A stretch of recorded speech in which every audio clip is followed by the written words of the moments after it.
Hi, my name is Jeff Noble, and my job is to travel the world to teach people about fetal alcohol spectrum disorder. I got interested in fetal alcohol after struggling as a foster parent to a young man on the spectrum.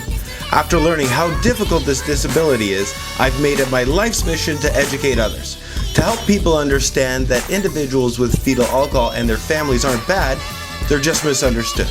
So I'm using the show to share their stories in hopes, in the end, you'll come away with education, inspiration, and understanding. Welcome to Making Sense of FASD. Hey everybody, welcome to episode 3 of Making Sense of FASD. I'm your host, Jeff Noble. I'm so glad you're here. If you've made it all the way to episode 3, you are awesome. If you haven't and you have no idea what the heck we're talking about, by all means, go and check out episode 2, episode 1. The reception has been amazing so far, and I'm totally excited that you guys are along for the journey with moi. So today we got a cool show for you. I'm going to talk to you a little bit about my journey on the road. I just went to an awesome community. And then I'm going to introduce you to a lady by the name of Fran Pine. I actually call her Fantastic Pine because I just think it's cooler. And anyways, so Fantastic is the FASD Child Nutrition Coordinator in Cutler in like Northern Ontario, right, for the North Shore Tribal Council. And what she has done is she has created a pilot project with a MedicAlert bracelets, specifically for individuals with fetal alcohol. So we're gonna talk to her about that. So totally excited. But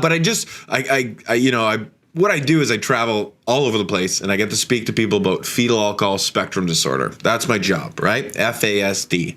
Mom drinks, a baby may get organic brain damage, right? I say may because alcohol consumption during pregnancy is just a risk factor.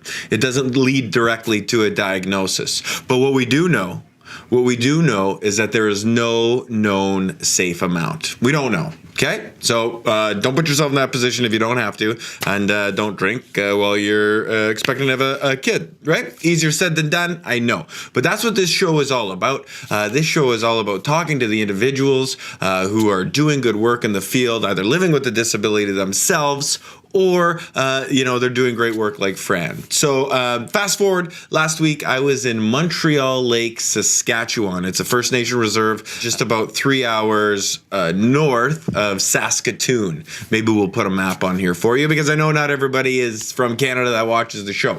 So I was there for 3 days, and I was going to go there because to do a couple of full day workshops and then like a keynote talk, like a keynote speech to the whole community. So I arrived there. It's beautiful. I've been to Saskatchewan a number of times. And the first day was with the school staff, who totally made me feel comfortable. It was a lot of fun to do. Spent 6 hours with them talking about fetal alcohol. But the cool part was not only was, talking to people about FASD awesome, but the best part is afterwards, they took me fishing, which was amazing. We went ice fishing and it was fantastic. I mean, it's the start of May. And you would think there would be no ice, but of course in northern Canada, there's still ice. And we went ice fishing, and it was awesome. It was like, a whole family and a bunch of their friends, and away they went. And you put your line down and you can get a fish. And even I managed to catch some. Cool part is not only were we catching fish on the ice, but they also deep fried it and fried it right there. So we had a fish fry right on the ice, and it was beautiful. Some of the best parts of my job are getting to do cool things like this with the community members who just embraced me like one of their own. I never felt uncomfortable for a second, so it was awesome to see, and it was a lot of fun to do. So then the next day, of course, was a full day with frontline workers, and it was a lot of fun, a lot of aha moments. Definitely, hopefully people have taken something away from the training, which was really cool. And then the third day was like a keynote talk to the community. Now, it was different for me because the age range from the people I was talking to was from 7 years old to 70. And some of these folks might have never heard of fetal alcohol before. And some people may have been affected by fetal alcohol and have no idea. So how do you get your point across while having such a diverse audience and still be entertaining? Because one thing I do is when I'm talking, I see how many people go for their phone, right? That's usually when I know it's time to wrap it up. You see like this 7-year-old kid on his phone, just like, okay, loser, let's go. But that never happened. So it was awesome. That happened. And then at the end, they were so nice to me. They did like this blanket ceremony where they wrapped me in this sweet blanket, and they smudged me, which is like sweetgrass or tobacco, depends. And it was like a little ceremony. I guess they were appreciating what I did, and I totally appreciated what they did. And so I had 3 days there. I made a lot of friends. You know, I'm not expecting to go into a community like this and change the whole world. I kind of equate it to putting the brakes on a train. You know, when you stop a train, it still goes on while it's braking for like another mile. And so that's the same thing. So maybe I just came in around and turned the brake on, but it's still going to go forward. So those are my expectations, but hopefully some people have heard about fetal alcohol that have never heard about it before and got some good insight. And I made some new friends, and it was excellent. Another cool thing that I saw there, that I witnessed, and I'm going to just play this interview for you here, a little quick clip. They have something, it's called Camp Hope. And what Camp Hope is, it's an area that is treatment, not only addictions treatment, but family treatment. And so what they do is they come to the camp, the First Nation families, and while during the day the parents get addictions treatments, the kids are learning life skills. It's a beautiful place. So what I was able to do was talk to my man, Lionel Bird, who is the director of the camp and who really got it started and had to go through a lot even to get it rolling. So here's a quick clip of him and I just having a chat about Camp Hope. Take a look. So hey guys, Jeff here, and I'm here with my new friend and excellent fisherman, Lionel. Thanks for agreeing to come on camera, Lionel. I appreciate it. Awesome. Now, I came up here. This is Camp Hope, and this is a treatment facility for families. Why don't you share with my audience what it's all about? It's a 6-week treatment program intended for families, including parents and children. And what we do is provide therapy and addictions counseling for both the parents and for the children. We have art therapy. We have all the different therapies for the kids. Right. We, through the program here, provide daily mental health and addictions programming for the parents. Yeah. And then what we do with children is we take them to our other facility where all the other arts are provided for the kids. They're also fed. They're looked after. The families stay here at Camp Hope. And the reason why it is called Camp Hope is to give people a different look on what the future can be. And instead of living in the past, living with all the childhood traumas, one of the big issues that we face in this community is there's a lot of violence. We've had lots of gang-related incidents. We've had lots of drugs, no different than any other community. But what we as a community said is enough is enough. Let's do something. And so the Child and Family Agency took it upon themselves to create this camp and also to hire up all the staff, train all the staff, the aftercare program as well, where we don't just ship people out once they're done. We actually do follow up on a daily basis to make sure that we're meeting their needs even when they're at home. And we're starting to work with housing. We're starting to work with the Cree Nation to ensure that when these clients leave this facility, they go back home to a renovated house.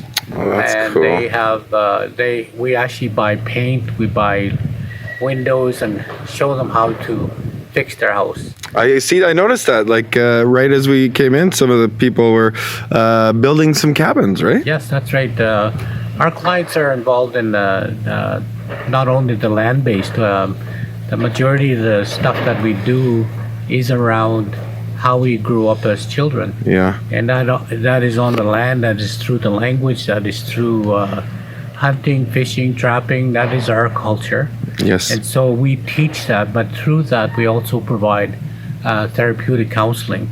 So it's more than just a land-based program. Well, I could tell you guys care because everybody's made me feel so comfortable. And that's the thing, like, you recognize the problem. And so instead of, just dwelling on it and worrying about it, you guys are clearly doing something. I mean, even bringing myself in and at the community, right? You're having keynote speakers and getting training on fetal alcohol. So I appreciate it, man. Keep up the good work, dude. Right You're on. doing it. Yeah. Okay. Yeah. Awesome.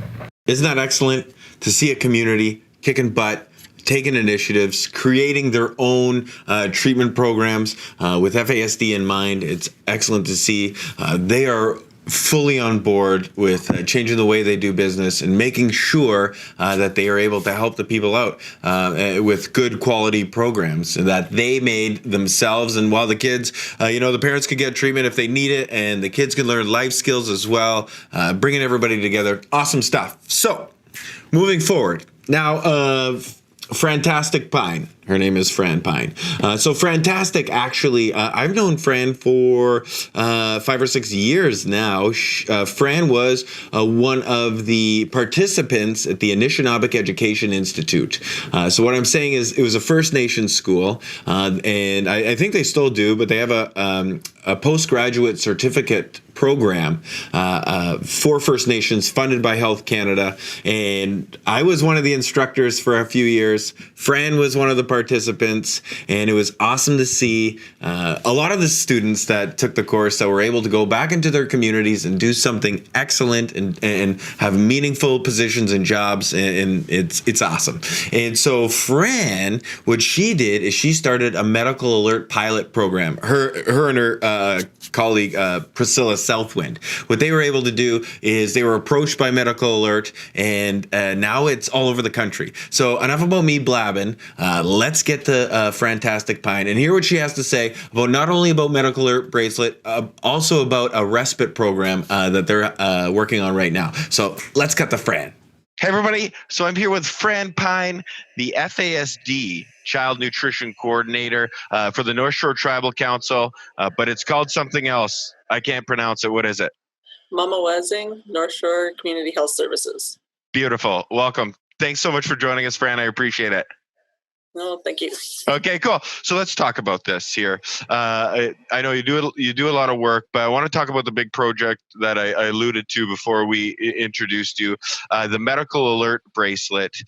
Nothing with FASD had ever been done before. Am I right? Right. So how did you start this? Tell us the story. How did you get involved? Prior to my coming to work here, I was actually in the program for the FASD program, and I was doing a placement here with the then FASD coordinator, Priscilla Southwind, and she was approached by Medical Alert about this program. Oh, so a Medical Alert approached you guys? Yes. Okay. Yeah. So they were just going around at that moment in time when I was doing my placement. They were going around talking to the different, like the judicial system. Yeah. They were going into the courts in I went in Espanola and in the Sioux when I was with them. But they approached all of them. And then when I came on board as the FASD coordinator a year and a half later, that's when we launched. That was in October 2015. Okay, now tell everybody at home, what is the Medical Alert program for individuals with fetal alcohol? It's a bracelet that they wear. It's Velcro and it's reflective. So if they see it, they'll know what it is, because we've trained the first responders within this catchment to begin with to recognize it, that they know that this is a specific bracelet for those living on the spectrum. So it's reflective. It's so people could see it. It's also like a sports band too, right? Because how did you guys come up with that instead of the standard Medical Alert bracelet? It was a kind of they did like a thing where they went out to the community, and Priscilla was talking to the ones that she worked with both youth children and adults, and Yeah. she approached them with different ones. I think they had 6 of them that they were testing out to see what would work best. Okay.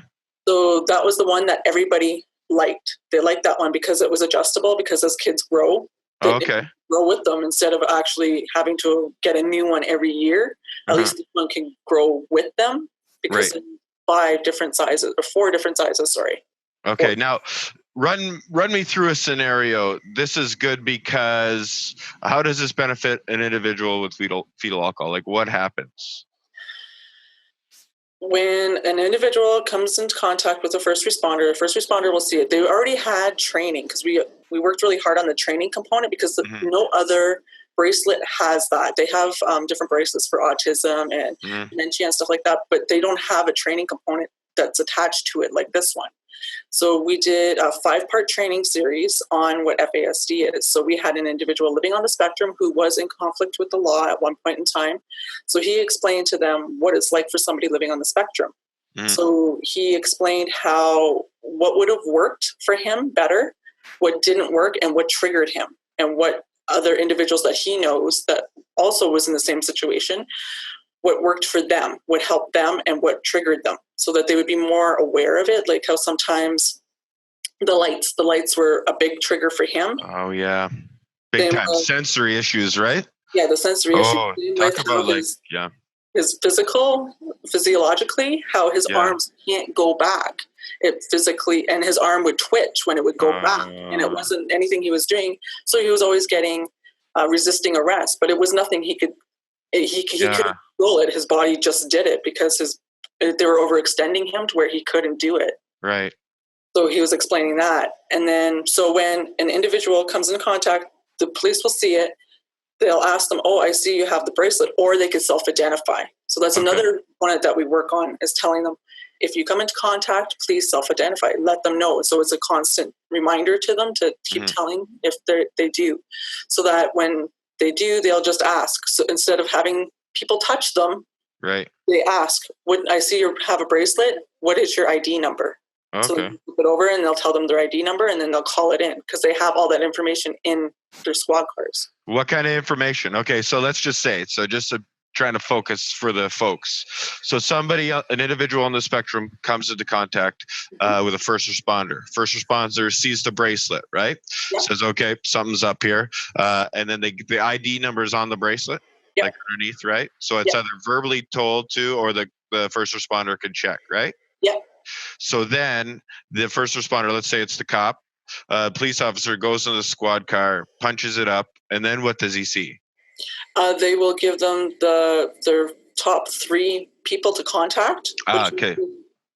Their support people, and we actually tell people, put it in the order that you want them to contact, because that's how they will contact them. They'll do 1, 2, 3, or 4, and that's the order that they'll contact them. Do they contact them right there when they're with the individual, or do they take the individual to, like, I don't want to use that term, downtown, to the station, I guess? It depends on the situation and what's going on. Okay, that's fair. It's a safety concern for them as well, right? Okay, so a lot of times they will call right there. Okay. Say, I have Joe here. There's an incident. Can you come down, or can you explain to me what might be going on? And we do have incidences where, there was something that happened previous in the day that just kind of triggered them, and it just kept going with them all day, and it just hit to that one point where police needed to be called. Okay. Now, this is awesome, FYI. I must say that. So what's been, so 2 points, because it's good that you say that you train the officers, because when I was listening to the piece on the CBC radio with the local chief who was being interviewed, he said first responders were unaware of FASD, and after they did get trained, every first responder's idea or understanding of FASD is different. Now that people have been through the training and the program's been a couple of years old in your community, what are some of the results, whether from a study or just what you're seeing? What's happening with this program? Now people are actually talking about FASD. It's open. It's no longer that whole stigma that's attached to it that used to be a big barrier. Amen. because especially with the bracelet, a lot of times when it first came out, a lot of them didn't want that specific bracelet because then they said, well, I'll be labeled. Now it's not that big of a deal anymore. It's becoming more commonplace where you just have a different brain. Your brain works differently. Your body works differently. And that stigma slowly starting to dissipate. It's slowly disappearing, which is awesome. Yeah, buddy, it's the best. Okay. Yeah. Is there a specific incident where your bracelet, like a success story? With Matt, the one that did Matt Sinclair, he's one of our biggest advocates because. So Matt Sinclair is an individual with fetal alcohol. How did it help him? It helped him because for the one incident that he had where he was having a rough go, there was an incident that happened that day that just kind of triggered him, and he kind of was floating, and then all of a sudden something happened and it that him what he could do because he was, just off. So they called the police because they weren't too sure if he was a danger to himself or to the community. So when the police came, the police recognized him right away because of his bracelet, and then it clicked. He's the dude on the video. Okay. Because he's the one that did our video component. Right. So then when they did that, they called his support people. And they found out what happened earlier in the day, brought in. But because they found out going on, they brought him to a support person's home, and they helped him de-escalate while they were there. So then you have to go downtown. Downtown, I love that. Even though it's a small little Northern Ontario community, you still say it. You're going downtown. Okay, cool. Now, talking geographically, this is not just in your small little beautiful First Nation city. It is now expanded, right? Where is it now? Well, originally it was supposed to be just within the APS, Aboriginal Police Services communities. But then when we launched it, I was like, it needs to be bigger. So then we kind of opened it up between Sudbury and Sault Ste. Marie, including Manitoulin Island. So we did all the training with all of them. Then once that was over and we launched for the second part of the pilot, people found out about it. So then we're more questions. So now there's Alberta has it, all across Ontario has it. I think they're in talks with some in Quebec now, and then out in BC I know has it. Saskatchewan has it. Manitoba has it, and it's not all cross provinces. It's certain catchments that have it because they also, which is really cool that they just started linking up, is with their Connect Protect program. And I'm not too sure if you're too aware of the Connect Protect program. I'm not aware of much, man. Let me know. Their Connect Protect program was initially set for those with dementia, the roamers. So the police had direct access to MedicAlert. And same with EMS, they had direct access. So they didn't have to call into that 1-800 number on the bracelets. They could just punch it into their tablets that they have in their squad cars or into the ambulance. They just punch in those numbers, and all that information that they would get from the MedicAlert comes right up onto their computers. So they have direct access to it now. Oh. So they also have direct access to that now within certain communities, because I know Vancouver has it. I know Edmonton has it. Ottawa has it. Hamilton has it. What about? Sorry to cut you off. I'm rude. What about the U.S.?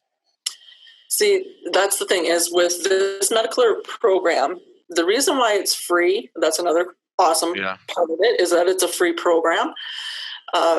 For anybody that is living on the spectrum, they can get this bracelet for free if they're. But that was through the MedicAlert Canada Foundation. They're the ones that originated this. So they can tell the states to pick it up because they're on a whole different thing. You know how everybody's doing. So that's the catch. Okay, makes sense. If other towns want to get involved in Canada, other cities in Canada, I'm sure, is there a link or a number that I could put in the description? Like an email? I have it, but I could forward it to you. Yeah. We'll take care of that. That's all editing. The power of editing. Okay, I think it's sweet, man. Now, before I let you go, because I also want to talk. You're not only doing the medical alert. You're not only only the FASD child nutrition coordinator in your area. You also started a respite program, right? Yeah. Tell us. There was some funding that was allocated out through the Jordan's Principle funding. So they had a call out for applications. I found the funding. So one of my coworkers had it sent to her, but I'm the only one in the organization that works with children and youth. So she sent it to me thinking, well, maybe Fran can access this. So I reached out, got the okay, because I have to get the okay of the chiefs and the health directors before I do anything. So we had to get their okay. I compiled like a kind of a report to see if they would think of doing this, and they okayed it. So we put in for an application and we got it. And what it was we got funding to do respite care workers for 35 families for the first year across our region, which is between Sudbury and the Sioux for the First Nations. And then the second year, when they put out the next round of funding, the criteria was a little bit different and more stricter than the first one. So you kind of had to change it a little bit to kind of fall within their funding guidelines. So we did that, and then we put in another application and we got the services for that. Just for the respite, because there was another agency that was looking at doing the service provision component, right? Like the assessment component, they're doing the services integration component. So that was a different agency that was taking that over, and then we got the respite care program. So how long has that been launched? We launched that for the full funding was last year. So 2017, 2018. So cool. 2016, 17 was the first year that it was launched. Feedback from parents, what's going on? Like, is it disaster? Is in terms of, I know some families struggle when you have someone with respite, A, finding a qualified person, B, the kids not being used to it, right? The whole, are we getting that, or are we getting, what's happening out there? That was the thing is, what I did was I looked at different respite care programs around that were in Ontario that I can look at to see, because ours is very different because we're stretched out so far. And we're on reserve, off reserve, so different protocols have to come into place too. And so it was very, very, very different trying to figure out how to do it. But what I did was I took 4 different respites that I thought would fit perfectly with us, and I tried to see what we can utilize, and we did it. So we provided the training, and it's paid training. So they do the safeguards training, make sure that they got CPR, first aid. Then we do a 1-day training session with the respite workers too, so that they get information on ABA, FASD, sensory integration. And then it was working on like safe lifts, like if they're medical, because it's not just FASD, it's for all different abilities, right? Yeah. So we were looking at how to do safe lifts and different like hygiene stuff, like some things that people don't really realize that you may be coming into contact with, because not all the kiddos know how to brush their teeth at 10 years old, and you might have to do the hand over hand or toileting, right? So almost like caregiving, PSW, a little bit intertwined, right? Yep. So they do this training once a year, so they get it. And then also with that, we're looking at just getting it up and running. And then once we were steady in that, we were going to work into the therapeutic component, where they're going to actually look at their diagnoses and the recommendations and what their strengths and weaknesses are. And then we could start working on that. So we're laying the groundwork for it right now, because we wanted our workers to feel comfortable what they were doing, and we didn't want to overwhelm them, but we're slowly building up to that part. You know what you're doing? I know it. What's the word I'm looking for? Oh yeah, kicking ass. Dude, you are doing it, Fran. I'm so proud of you, man. Like it's the difference is you said action, right? You said it's out there, like the funding. You just gotta, you looked and you did the work, and now your community is benefiting. And I think it's awesome. Now you have a program that yourself and Priscilla started, and now it's national. And hopefully, people see this can come into more communities as well. Started a respite program, buddy. Like, come on, I know we got a a long way to go, but these are all big wins, and it's the reason why I wanted to have you on here as well, right? Like, I want people to see Fran just kicking it, doing her thing, but making a difference. And last I checked, you're not a millionaire, right? No, You don't. not by any means. You don't have contacts in Parliament, right? You're not. No. Okay, so I could say you're an extraordinary average person like us, but you're doing the work, getting it done. Thanks, dude. Like, I can't wait to see. This is only a few years. Do you know the class has been almost 5 years now? I think RJ told me that. But to see where you guys have come, it's making a huge difference. So thanks, dude. I really appreciate you joining us. All right. Thank you. You're welcome. And scene. Fantastic. Isn't she a gem?